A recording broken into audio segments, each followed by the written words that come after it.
Sphinx pose. As in the cobra pose, this asana also creates spinal extension while resting on the forearms. This is a pleasant position that most exercisers can access, and it helps to improve the postural position for those with rounded back and kyphotic posture. The trapezius draws the scapulae down and close to the chest cavity. The latissimus dorsi extends the arms, and indirectly it contributes to making the chest protrude. The pelvic floor muscles maintain intra-abdominal pressure and help to stabilize the lumbar spine together with the other core muscles. The iliopsoas muscles stretch.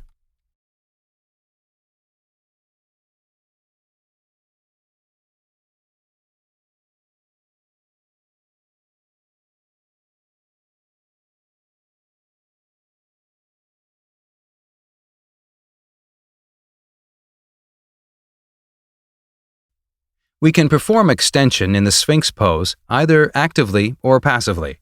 In the active version, the deep erector spinae muscles contract in the thoracic area.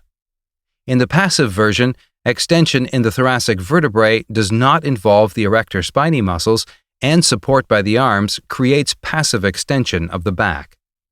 The passive version is suitable mainly for increasing flexibility and releasing the joints. The active version is suitable for strengthening muscles, including the erector spinae.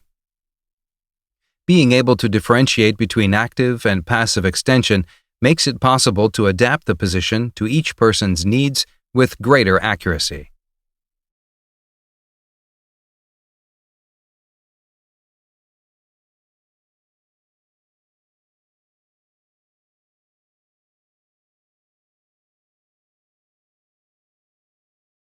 In this position, it is probably best to use guided imagery to effectively teach individuals how to focus on straightening up through the thoracic vertebrae.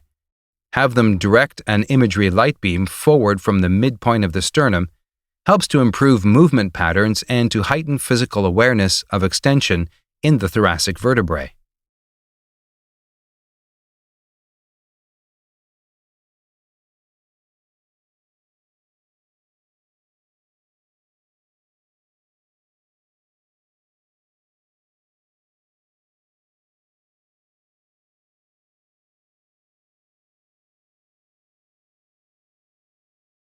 Problem 1 is that structural kyphosis in the back limits extension in the chest area.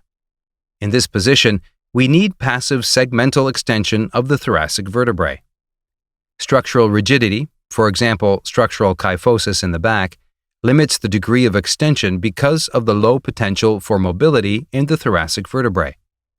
The result is global extension, mainly in the lumbar vertebrae, which increases lumbar lordosis, instead of local extension in the chest vertebrae.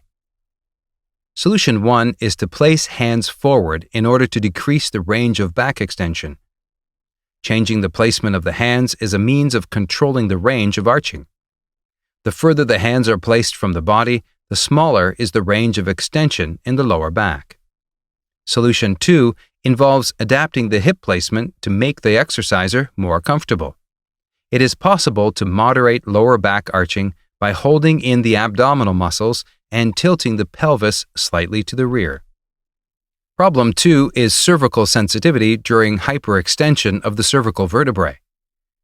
Extending the cervical vertebrae too strongly or too far may cause overload.